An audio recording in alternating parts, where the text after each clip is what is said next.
7월 3일 오늘 만나 성경 말씀은 예레미야 27장 8절에서 11절까지 말씀입니다. 그러나 바빌로니아 왕 느부갓네살을 섬기지 않으며 바빌로니아 왕의 멍에를 목에 매지 않는 민족이나 나라가 있으면 나는 그 민족을 전쟁과 기근과 연병으로 처벌해서라도 그들을 바빌로니아 왕의 손에 멸망당하게 하겠다. 나 주의 말이다. 그러므로 너희에게 있는 예언자들이나 점쟁이들이나 해몽가들이나 박수들이나 마술사들이 너희에게 바빌로니아 왕을 섬기지 않게 될 것이라고 말해도 너희는 듣지 말아라. 그들의 예언은 거짓이다. 너희가 그들의 말을 듣게 되면 너희는 고향 땅에서 멀리 쫓겨나게 될 것이다. 내가 너희를 내쫓아 멸망하게 할 것이다. 그러나 바빌로니아 왕의 멍에를 목에 메고 그를 섬기는 민족에게는 내가 고향 땅에 남아 농사를 지으며 그대로 살 수 있게 하겠다. 나 주의 말이다. 아멘. 오늘 만나로 만나주시는 하나님을 기대합니다. 인터넷과 SNS가 발달하면서 가짜 뉴스의 영향력이 커지고 그로 인해 사회 문제로 대두되기도 하는 오늘날 무엇이 거짓 정보이고 참 정보인지 때로는 혼란스럽기도 한데요. 경제적, 정치적 이익을 목적으로 정보를 조작하여 대중에게 전파하기도 하기에 전체가 되었든 부분이 되었든 참과 거짓을 구분할 수 있는 지혜와 분별력을 강구하게 됩니다.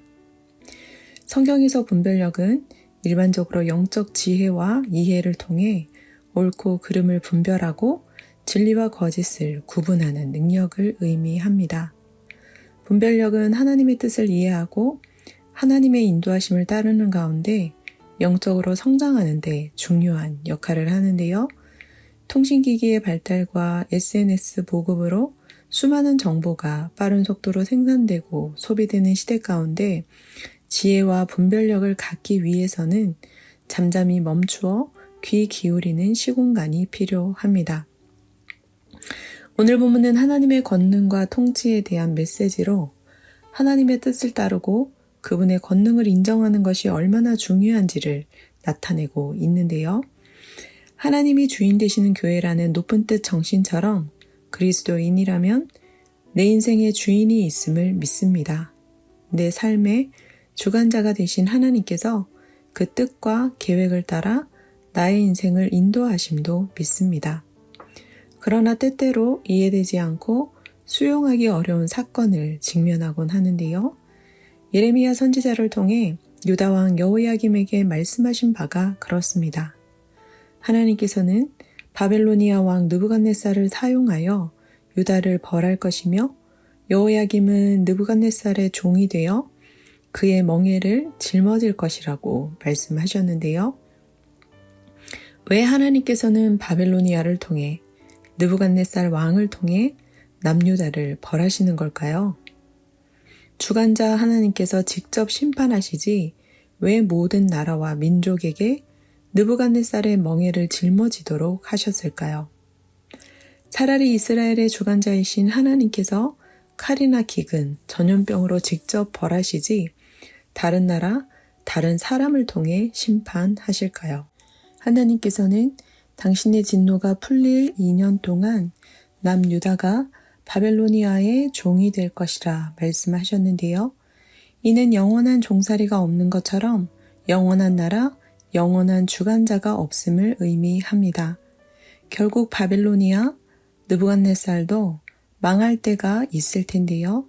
그러나 그때가 되기까지 남유다가 바벨로니아의 멍에를 짊어져야 한다는 것이 안타까움입니다.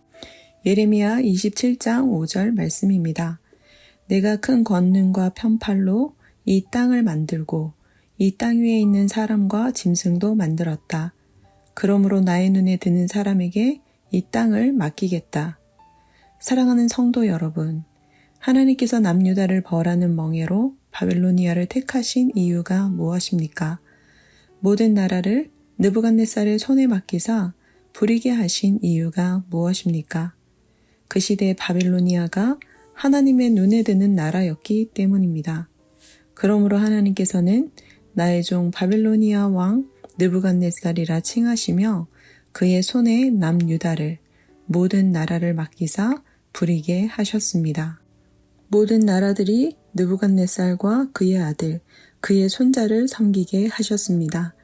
이것이 하나님의 권능과 통치이며 주관자이신 하나님의 뜻이요 방법입니다. 모든 것을 주관하시는 하나님께서는 역사를 주관하시고 그분의 뜻과 계획을 이루시기 위해 백성들을 인도하십니다. 각 나라의 흥망성쇠뿐만 아니라 한 개인의 흥망성쇠를 주관하시며 그분의 주권적인 뜻대로 이루십니다. 그러므로 하나님의 주권을 인정하고 주관하심을 의지하기 원합니다. 오늘도 하나님의 눈에 드는 사람으로서 그 뜻을 이루어 가는 데 쓰임받는 높은 뜻 사람 되시길 축원합니다. 기도하겠습니다. 창조하신 천하 만물을 주관하시는 하나님, 한 나라의 흥망성쇠뿐만 아니라 한 개인의 흥망성쇠도 하나님께서 주관하심을 믿습니다. 가짜 뉴스가 판치는 세상 속에서 참된 그리스도인으로 살아가게 하옵소서. 하나님의 눈에 드는 사람 되게 하사 주의 뜻을 이루어가는 도구로 쓰임받게 하옵소서. 성부 눈에 드신 성자 예수님의 이름으로 기도합니다. 아멘. 두 가지 제목으로 기도하겠습니다. 첫째, 어떤 시대, 어떤 세대 속에서든 하나님의 눈에 드는 사람 되게 하사 하나님께서 맡기신 일, 하나님의 뜻을 이루어가는 높은 뜻 사람 되게 하옵소서. 둘째, 다음 세대와 광성학원을 위해 기도합니다. 자라나는 세대 가운데 꿈과 소망을 품게 하시되 하나님의 눈에 드는 사람으로서 하나님의 나라와 의를 이루어가는 다음 세대로 성장하게 하옵소서. 기도하신 후에 개인 기도하겠습니다.